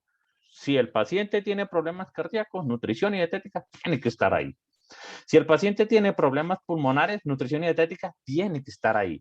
Si el paciente tiene problemas osteoarticulares u osteomusculares, tiene que estar ahí nutrición y dietética. Si el paciente tiene problemas gastrointestinales, obligatoriamente tiene que estar. Si el paciente tiene problemas psicológicos, somos también realmente coadyuvantes del proceso psicológico. En otras palabras, nutrición, al ser tan transversal, pues debe cubrir todas las funciones y todo el control y el seguimiento que se va a dar ese paciente. ¿Listo? Entonces, ojo, aquí es importante esto porque nosotros debemos enseñarle a la persona que hacer actividad física no es salir a correr. No es ir a comprar bicicletas y empezar a montar bicicletas. Debemos enseñarle a la persona que hacer actividad física no es ir a un gimnasio. ¿Por qué? Porque va a aumentar también el riesgo de contagio. ¿Listo? Hacer actividad física es entender que desde mi capacidad yo debo empezar a mover mi masa muscular, a mover mi cuerpo. ¿Listo? Entonces, aquí tenemos, por ejemplo, un podómetro. Y el podómetro me puede decir, llevas tantos pasos. Listo, perfecto. Lo recomendable, anteriormente se creía que eran 6.000 pasos, ahora ya no. Ahora se dice, son de 8.000 a 10.000 pasos que corresponden más o menos a 7.6 kilómetros y llegamos a los 10.000 pasos. ¿Listo? Es más, la Organización Mundial de la Salud, en vista de que pues, la obesidad y la inactividad física, o sea, el sedentarismo, eran factores fundamentales de riesgo para generar complicaciones en COVID-19, les dijo, no, vamos a incrementar, ya no son 10.000, sino vamos a llegarlos a 15.000 a ver qué se puede hacer. ¿Listo? En otras palabras, vamos a hacer un 10K diariamente, ¿listo? Según la Organización Mundial de la Salud. Sin embargo, es bueno entender que debemos continuar con la actividad física, no podemos suspenderlo. ¿Por qué? Porque cuando se presenta algo que se llama sedentarismo activo, ¿listo? Es cuando la persona hace actividad física, suspende, después vuelve otra vez a hacer actividad física, vuelve y suspende. Eso es mucho más riesgoso para la persona y para el estado de salud que ser un sedentario completo. ¿Listo? Entender la condición cardíaca. Y cuando yo hablo de entender la condición cardíaca, mire, yo a mis pacientes les digo, por favor, mire, búsquense un monitor cardíaco que les permita identificar su condición, que les permita evaluar ese proceso cardíaco. ¿Por qué? Porque yo no puedo incrementar en 5 minutos que yo lleve actividad física a la frecuencia cardíaca máxima. Debo entender que si yo tengo una frecuencia cardíaca de 75, de 80, a los 5 minutos de estar haciendo actividad física, esta frecuencia cardíaca, por ser una persona no deportista profesional o no deportista competitiva, yo puedo llegar a 100, 105. Sin embargo, no significa que a los 5 minutos yo la voy a tener en 190. Eso ya es un problema cardíaco o una falta de adaptación. ¿Listo? Y tener un buen proceso alimentario. Y ojo, porque aquí voy a hablar y voy a extenderme un poquito en las conclusiones para que ustedes me vayan entendiendo el por qué. Primero, debemos entender algo supremamente importante. El síndrome post-COVID no inicia cuando termina el periodo de aislamiento. Ojo, nosotros pensamos que post-COVID es cuando la persona salió del hospital, estuvo 3, 4 meses, 2 meses, 15 días, salió, o cuando yo estuve en mi casita y me dijeron solamente son 15 días y ya a los 15 días puede salir. Eso no es síndrome post-COVID. Síndrome post-COVID es cuando se presenta la estabilización de una posible neumonía. Desde ahí empieza síndrome post-COVID. ¿Listo? Entonces, es entenderlo desde la manera en que si yo empiezo a regular más mi condición pulmonar, inmediatamente entro en síndrome post-COVID. Por lo tanto, a veces decir secuela como que no se ajusta mucho. Sin embargo, muchos autores pues, lo establecen de esa manera. No hay ningún problema, por eso no vamos a pelear. ¿Listo? Es importante entender en este caso que síndrome post-COVID debemos analizarlo desde el punto de vista en que se controla esa condición neumónica. Segundo, debemos recuperar los daños generados durante la aparición de la enfermedad. ¿Cuáles son los daños? El daño tisular especialmente. Entonces, en este caso, es recomendable tener dietas hiperproteicas. ¿Listo? Y cuando nosotros hablamos de dietas hiperproteicas, estamos diciendo que somos por encima o de 1.2 o por encima de 1.2 gramos por kilogramo de peso, de acuerdo a la necesidad del paciente, de acuerdo a la función renal del paciente, porque recordemos que una de las complicaciones, ¿cierto? En paciente COVID, es posiblemente una proteinuria. Esa es la mayor complicación que se puede presentar, ¿listo? Entonces, no vamos a decirle, vamos a colocarle mayor cantidad de proteína para alargar el proceso. No, tampoco, ¿listo? Por eso hay que entender cuál es la situación del paciente, ¿listo? ¿Cuál es esa función renal? Tener en cuenta la creatinina sérica, tener en cuenta, obviamente, la excreción de proteína, ¿listo? El nitrógeno ureico, si ustedes quieren tenerlo en cuenta, perfecto, también me parece importante. ¿Por qué? Porque nosotros debemos analizar cuál es esa respuesta renal y cuál es esa depresión o esa pérdida catabólica de proteína, ¿listo? Entonces, importante reconocer que yo voy a recuperar daños generados gracias a ¿qué? Al aporte de proteína. Entonces, posiblemente el paciente vaya a tener una dieta hiperproteica de 1.5 gramos por kilogramo de peso, puede tener 1.6 dependiendo de esa complicación y obviamente dependiendo del estado en el que haya terminado esa situación COVID. ¿Listo? Pues nosotros sabemos que cuando se termina el cuadro clínico, el proceso inflamatorio persiste. Y ojo, ¿qué es lo que hace la persona cuando sufre COVID y cuando está en periodo post-COVID? Consumir mayor cantidad de alimentos, productos, medicamentos que eleven el sistema inmunológico. Y aquí tenemos un error grandísimo. ¿Por qué razón? Porque nosotros sabemos que COVID, ojo, COVID-19 es un incremento del sistema inmunológico y un incremento de los procesos inflamatorios. Al liberar citoquinas, pues obviamente mi sistema inmunológico se eleva demasiado. Entonces, ¿qué sucede? Esta respuesta inflamatoria pues está a tope. Si yo empiezo a aportar mucha cantidad de productos o sustancias que eleven ese sistema inmunológico, pues la respuesta inflamatoria va a seguir elevándose. Por lo tanto, ¿cuándo se va a recuperar? Va a seguir generando daño y por lo tanto yo no debo hacer eso. Por esa razón, no existe la necesidad de suplementar con vitaminas. Ojo, ¿por qué razón? Porque lo primero que hace la persona una vez que sale de COVID-19 es empezar a tomar vitaminas. No, las vitaminas que son productos que son coadyuvantes del sistema inmunológico. Entonces, ¿qué pasa? Vamos a incrementarlo antes de presentar COVID-19. ¿Por qué? Porque si yo mejoro mi proceso inmunológico, mi condición inmunológica, no voy a tener la misma repercusión si me llego a contagiar de COVID-19. ¿Listo? ¿Y qué es lo que están haciendo? Lo que están haciendo es empezando a suplementar en el momento de COVID y en el momento post-COVID. Y ese es un error grande. ¿Por qué? Porque lo que estoy haciendo es aumentar otra vez esa tormenta citoquímica y obviamente aumentar la respuesta inflamatoria. En otras palabras, ¿cuándo va a parar la agresión? Nunca. ¿Listo? Entonces, ese es un error que se está dando consecutivamente y se está dando en estos momentos. ¿Listo? ¿Por qué? Porque cuando la persona sufrió COVID, lo primero que hacen es ir a comprarle vitamina C, ir a comprar vitamina D, ir a comprar vitamina E, y ese es un error. ¿Listo? No debemos suplementar. ¿Por qué? Porque es muy diferente la cantidad de vitaminas que se encuentran presentes en un Ensure, por decir algo así, o en otro producto de un laboratorio, a el mismo suplemento multivitamínico. Obviamente tiene demandas mucho más altas o cargas más altas de vitaminas y esto puede generar una condición pues que pueda afectar realmente ese control o esa regulación del proceso inflamatorio. ¿Listo? Entonces, ojo, no se debe suplementar vitaminas. El aporte adecuado de alimentos permite un aporte necesario de vitaminas y por lo tanto no va a incrementar ese proceso inflamatorio. Y por último, la actividad física debe realizarse según la tolerancia. Yo no les puedo decir, vamos a colocar a este paciente a hacer un Farlek. ¿Por qué razón? Porque es un paciente que no va a soportar una carga. Yo tuve pacientes post-COVID que los colocaban en un cicloergómetro porque debemos evaluar cuál es esa respuesta y cuál es ese rendimiento físico. Lo colocaban en un cicloergómetro y a los, póngale, 1 minuto, 2 minutos, 30 segundos, ya fatigado, no puedo más.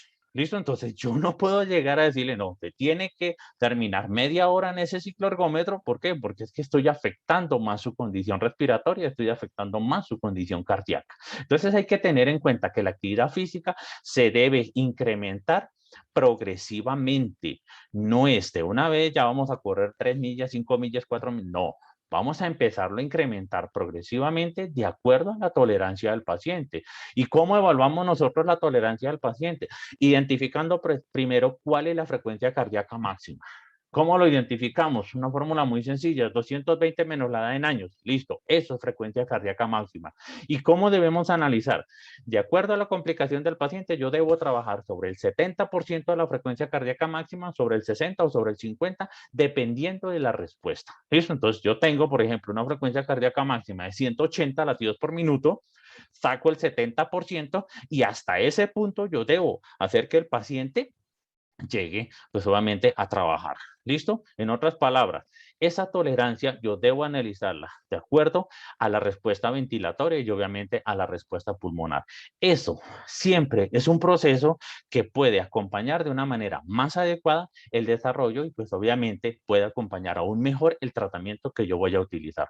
Vuelvo y repito, no suplementemos vitaminas en un síndrome post-COVID. ¿Listo? Hasta acá sería la presentación. Muchísimas gracias a ustedes por escucharme. La verdad, pues, no sé cómo les pareció. Cuéntenme.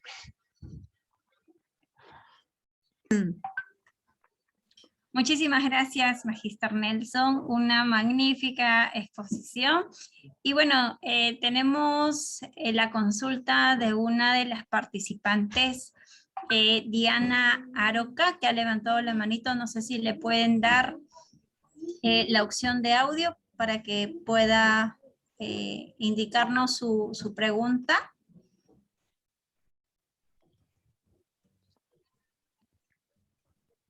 ¿Cuál era su nombre, perdón? Ahí. Estimada, por favor, si puedes volver a levantar la manito para que te den la opción.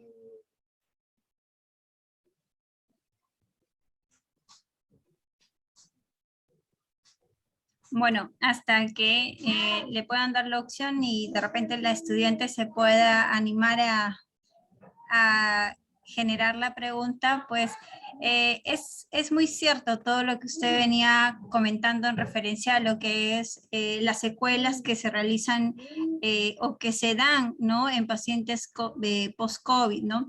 Algo que también aquí en Perú se ha visto bastante es que los pacientes, muchos de ellos, se quejaban que una de las secuelas que la mayoría había sufrido era sobre el no tener el gusto de los alimentos, ¿no? Y pues no tener también la sensación de olor. En ese sentido, ¿usted cómo ha trabajado con esos pacientes? Porque la mayoría, al no tener o no sentir ese sabor de los alimentos, muchos de ellos pues bajaban de peso, porque ya que se sentían con secuelas, con dolores, hasta depresión, entonces todo ello era un conjunto, ¿no?, de síntomas y por los cuales pues más aún que no sentían el sabor de los alimentos, pues se sentían aún mucho mal, ¿no? Entonces, ¿usted cómo abordó o cómo cree que se debería abordar ese punto? Ok, vale, perfecto. Es una pregunta muy interesante, ¿sí? ¿Por qué razón? Porque yo tuve pacientes que tenían ageusia todavía y tenían, pues, anosmia, ¿sí? Nosotros sabemos que la alimentación se basa en estos dos principios fundamentales y obviamente en estas dos condiciones. ¿Listo? O sea, tener el sentido del gusto, tener sentido del olfato es indispensable para poder alimentarme bien. Es como cuando un paciente hipertenso dice, no, pues yo comer sin sal no me gusta, algo tengo que hacer. ¿Listo? Cuando nosotros vemos esto, ¿sí? Es importante entender que si el alimento perdura demasiado tiempo en la boca, el paciente empieza a perder más, digámoslo así, como el interés por comer. ¿Listo? Por lo tanto, ¿yo qué hacía? Manejaba texturas que fueran fácil de, obviamente, deglutir y que realmente le aportara una cantidad adecuada de nutrientes. Entonces, ¿qué hacía, por ejemplo, si el paciente tenía una dieta normal de acuerdo a la consistencia? Entonces le decía, bueno, vamos a modificar un poco, vamos a tratar de utilizar, si es carne, vamos a utilizar carne desmechada, si es pollo, pollo desmechado, si vamos a hablar de papa, entonces vamos a utilizar puré de papa. ¿Para qué? Para que no tenga que masticar tanto, sino que realmente llegue 2, 3, 4, 5 masticaditas y ¡prum! Llegó y lo consumió, ¿sí? Para que no se le vuelva tan traumático el proceso. Es más, tuve pacientes que me decían, a mí la carne me sabe horrible. A mí el pescado me sabe horrible. Entonces, ¿qué pasa? Tenemos que buscar cuál es el alimento que más se ajusta, ¿sí? Y realmente evidencié y pues hay una parte importante a nivel de la literatura que cuando nosotros utilizamos leguminosas, utilizamos arveja, frijol, garbanzo, habas, ¿listo? Lentejas. Entonces, esto puede ir mejorando progresivamente en la recuperación del gusto. Entonces, ¿qué pasaba? Utilizaba este tipo de alimentos para que la recuperación fuera mucho más próxima, que no fuera tan tardía. ¿Listo? Sin embargo, a veces es necesario utilizar especias o a veces es necesario utilizar, por ejemplo, zumo de limón. ¿Para qué? Para que la persona empiece ya a captar, porque al 100% la pérdida no se da. Gracias a Dios hay una hipogeusia, ¿listo? En algunos casos. Entonces, ¿qué pasaba? Lo incrementábamos con este tipo de productos que no son nocivos para una condición hipertensiva, ¿listo? Sin embargo, son muy adecuados para empezar a recuperar. Es más, yo utilicé ají en un paciente y decía, wow, qué rica esa comida, me parece súper espectacular, ya puedo como tal tener ese gusto. Entonces, esto era lo que yo hacía, incrementarlo mediante especias o incrementarlo mediante zumos. ¿Para qué? Para que la persona pudiera recuperar. No incrementarlo con azúcar. ¿Listo? ¿Por qué? Porque si lo incrementamos con azúcar, incrementamos el sobrepeso grado y aquí no nos está sirviendo. Pero realmente sí utilizar especias o zumos que puedan mejorar esa condición y reactivar inmediatamente la respuesta al gusto. ¿Por qué? Porque lo que yo les decía es un proceso inflamatorio y el hecho de ser un proceso inflamatorio empieza a dañar diferentes receptores. Lo mismo sucede en la lengua, se dañan receptores y esos receptores tengo que otra vez recuperarlos. ¿Listo? Perfecto, muchas gracias por la respuesta. Ok. Por parte de los estudiantes creo que todo ha quedado bastante claro, nos mencionan que ha estado muy interesante y excelente la exposición que nos ha brindado el día de hoy. Agradecería por favor dejar de compartir para yo poder Ok, compartir. perfecto. Ya. Gracias, Ahora sí, qué pena. no se preocupe. Entonces, se le va a hacer la entrega del certificado al magíster Nelson Enrique Conde Parada por haber participado en calidad de ponente en el webinar por el Día Mundial de la Alimentación para la comunidad de estudiantes y egresados de la Universidad César Vallejo. Este evento es organizado por la Escuela Profesional de Nutrición, tanto de la sede de Lima como de la sede de Trujillo, el 15 de octubre del presente año. Damos las gracias, Magíster Nelson, por la gran ponencia, por siempre acompañarnos en todos los eventos que nosotros tenemos y pues quedamos atentos de que siempre nos siga acompañando con todos los conocimientos que se puedan ir compartiendo tanto de la Universidad de Mariana de Colombia como de su persona y también de la Universidad César Vallejo.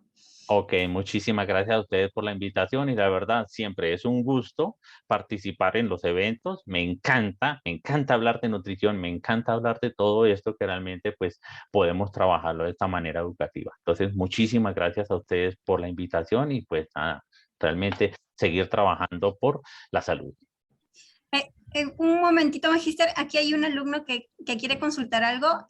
No sé si le pueden dar la opción a Alex Ábalos Maldonado, por favor, Mariela. Ahí. Ya está. Muchas gracias. Alex, ¿tienes por favor ya el audio para poder mencionar tu pregunta?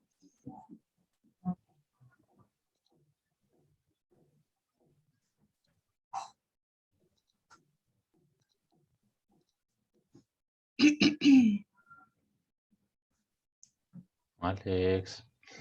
Alex, te esperamos.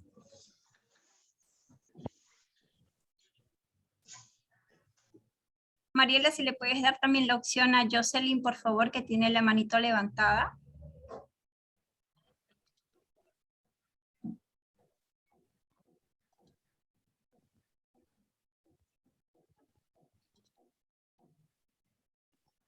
Ah, bueno, creo que no. Se emocionaron. Se emocionaron. Se emocionaron. Se emocionaron. Ok, Magister Nelson, muchas gracias. Ya no dilatamos más su tiempo y muchas gracias Muchísimas gracias a nuevamente. ustedes. Bueno, muchísimas gracias y muchas bendiciones en este día. Bueno, hasta Gracias. luego.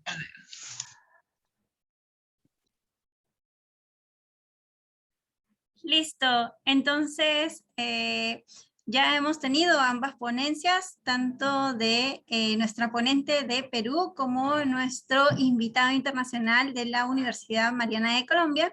Y pues ahora vamos a seguir con la premiación del concurso de TikTok, que la mayoría de nuestros estudiantes, tanto de la sede Lima como de la sede Trujillo, pues enviaron sus videos con el lema pues del Día Mundial de la Alimentación.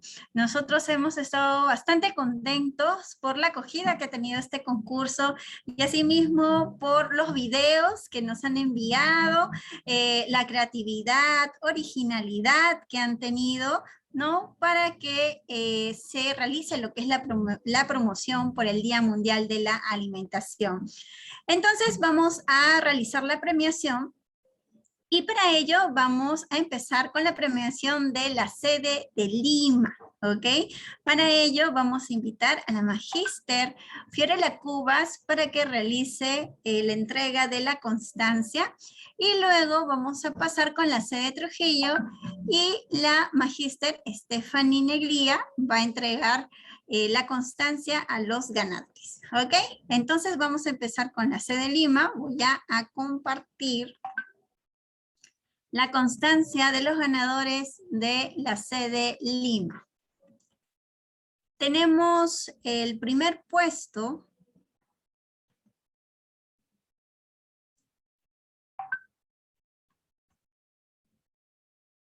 Déjenme primero un momentito mostrarles el video para que ustedes lo puedan ver.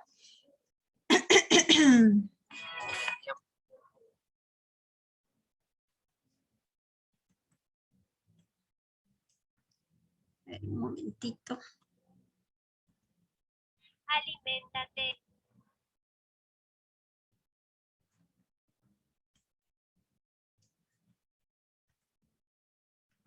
Ok.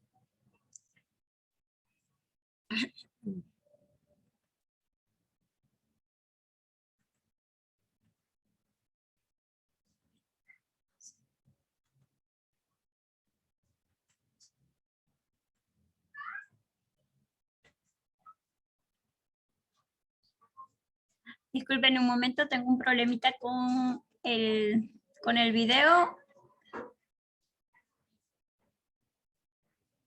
En todo caso, vamos compartiendo el certificado porque no tengo todavía la opción.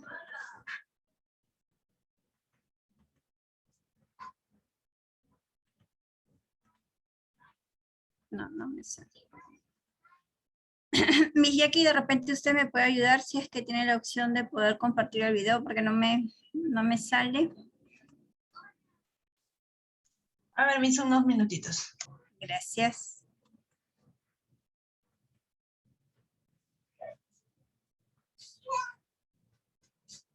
Mamá, me está haciendo costillas.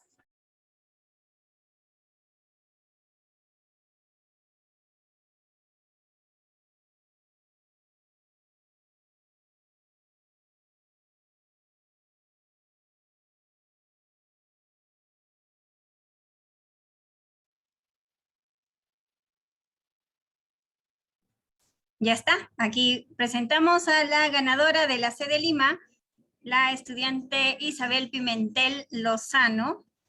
Aliméntate saludable, nutritivo y variado, así todos los días para mantenerte sano, sin riesgo de enfermarte vivirás muy feliz. Agrega a tu plato nutritivo proteínas, que son todas las carnes y los derivados lácteos, también ricos carbohidratos, tubérculos, cereales y todas las menestras. Come frutas y verduras, sí, 5 veces al día. Y haciendo ejercicio a diario vivirás fuerte y sano. Come frutas y verduras, sí, 5 veces al día. Y toma agua para hidratarte, 8 vasos al día. Y no te olvides. Ok, entonces ese es el video de la estudiante de 10º ciclo, Isabel Pimentel, que fue la ganadora del primer puesto en el concurso de TikTok de la sede de Lima. Ahora también vamos a presentarles el video del segundo puesto de la sede de Lima también, que se hizo ganador.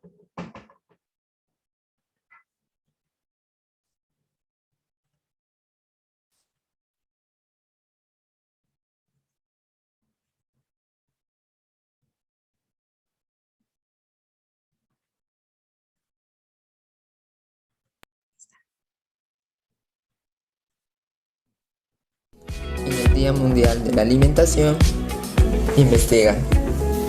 Por ello, elige un tema. Sigue la realidad a nivel mundial, Latinoamérica, nacional y local. 1. Problemas, objetivos e hipótesis. Realiza investigaciones.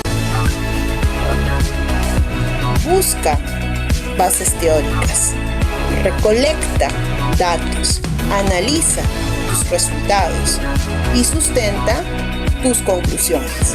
Grupo de investigación Hambre Cero, investigando. Ok, entonces vamos a mostrar los certificados para que sean entregados. Un momentito, por favor, que estoy teniendo un inconveniente con la red, pero ya lo estoy solucionando.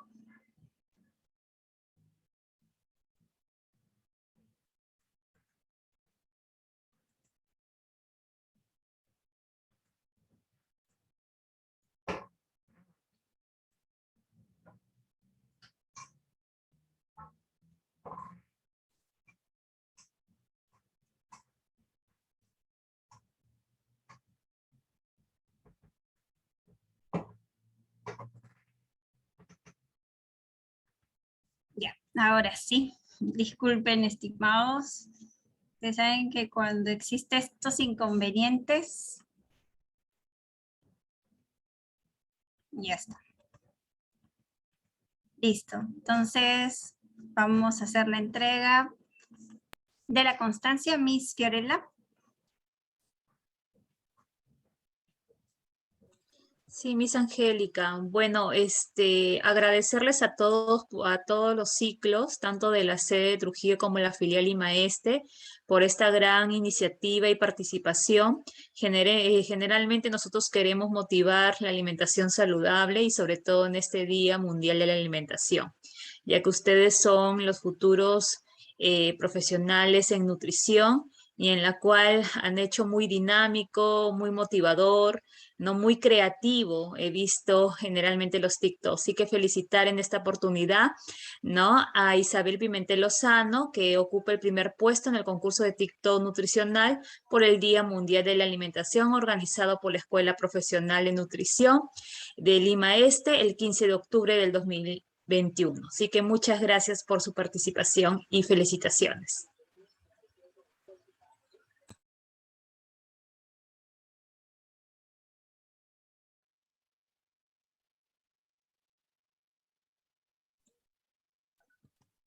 Asimismo, también se le hace la constancia a Fernando José Tello Carrera y a la magíster María Elena Huaybaleuya, que es docente y parte de la Escuela Profesional de Nutrición, por haber motivado y asimismo también la creatividad, ¿no? Que ha salido muy bonito con respecto a la investigación, que es muy importante tanto para la acreditación que hoy en día venimos trabajando, y así mismo motivar a todos de que la investigación generalmente es muy importante en los diferentes temas relevantes de la nutrición. Así que ellos ocupan el segundo puesto en el concurso de TikTok nutricional por el Día Mundial de la Alimentación, organizado por la Escuela Profesional de Nutrición de Lima Este, el 15 de octubre del 2021. Así que mis felicitaciones a cada uno. Perfecto, entonces damos pues las felicidades a los estimados de la sede Lima. Y ahora vamos a presentar el video de la sede de Trujillo, ¿no? Permítanme por favor unos momentos. Para ello vamos a invitar a la magíster Stephanie para que pueda hacer la entrega de la constancia a los ganadores, ¿no? De la sed, ¿ok? Entonces, unos momentitos, por favor.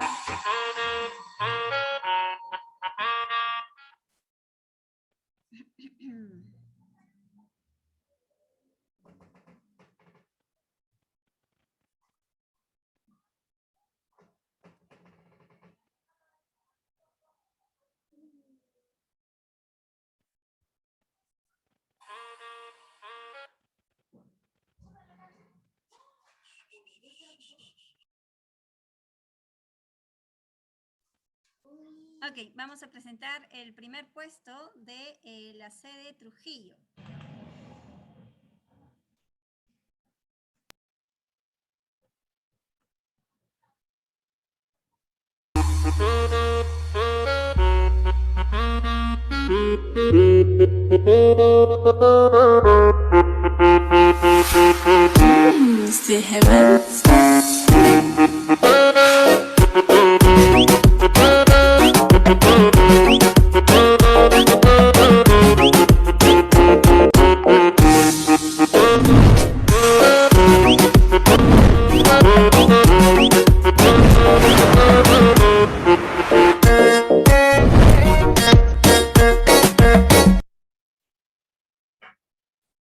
Ok, ese es el video de la estudiante Sharon de noveno ciclo, que fue la ganadora del primer puesto.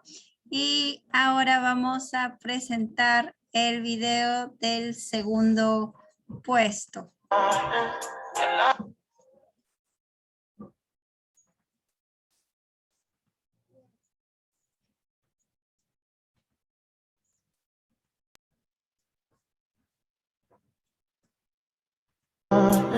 Your loving they totally me. I am so obsessed. I want to chop your kwabi ule. Nobody dey make me she ule. Open up, make I see one. You're my love one city. If you make a bad man sing,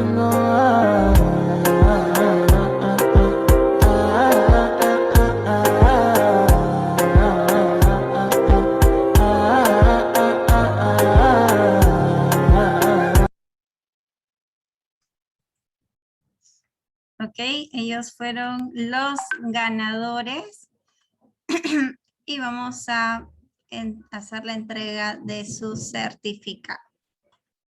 Para ello invitamos a la magíster Stephanie para que pueda realizar la entrega del certificado. Muchas gracias, Miss Angélica. Y bueno, voy a hacer entrega de estos certificados. En primer puesto, a la alumna Sharon Monsibay. Ella ha reflejado en este video toda la finalidad de la conmemoración por el Día Mundial de la Alimentación. Así que felicitaciones por tan creativo video.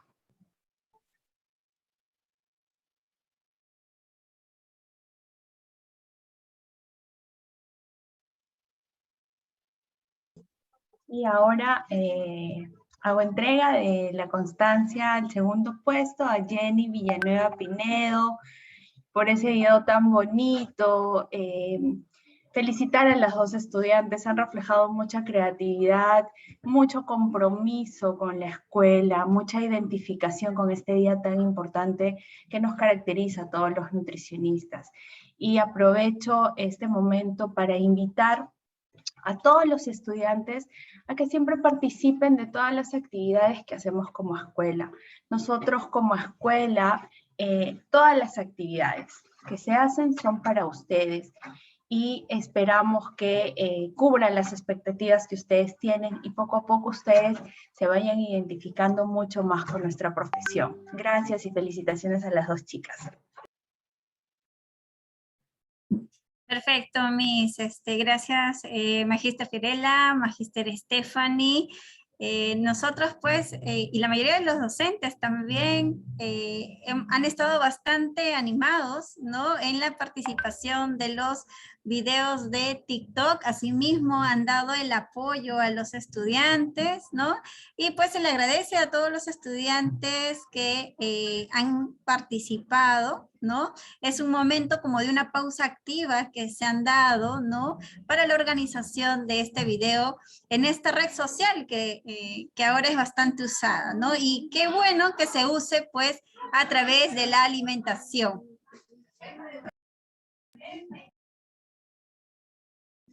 Así que doy las gracias y pues ya para culminar le doy la palabra a Magíster Fiorella Cubas y también a la Magíster Stephanie para dar por concluido la actividad del webinar por el Día Mundial de la Alimentación.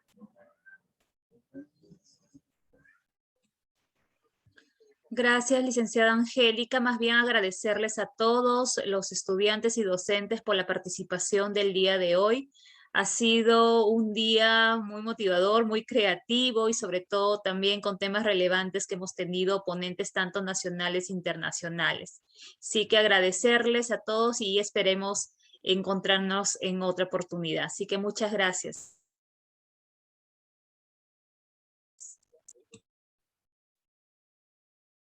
Bueno, agradecer la organización de este evento, a Miss Angélica y a Miss Jackie. Ellas han sido las responsables de toda la organización, seguimiento y motivación a los estudiantes, ¿no?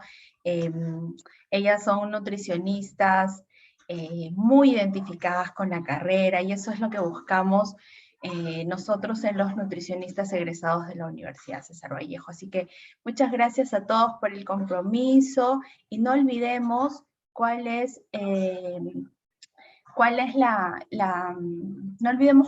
el sentido de conmemorar el Día Mundial de la Alimentación. ¿Sí? Así que muchas gracias a todos por su participación y ya nos estamos viendo en otra oportunidad. Gracias, buen día. Ok, muchas gracias a todos los participantes, tanto docentes, estudiantes y egresados que se han dado el tiempo de participar en el webinar por el Día Mundial de la Alimentación. Así que muchas gracias y hasta otra oportunidad. Pasen buen día. Gracias. Hasta luego con todos. Hasta luego.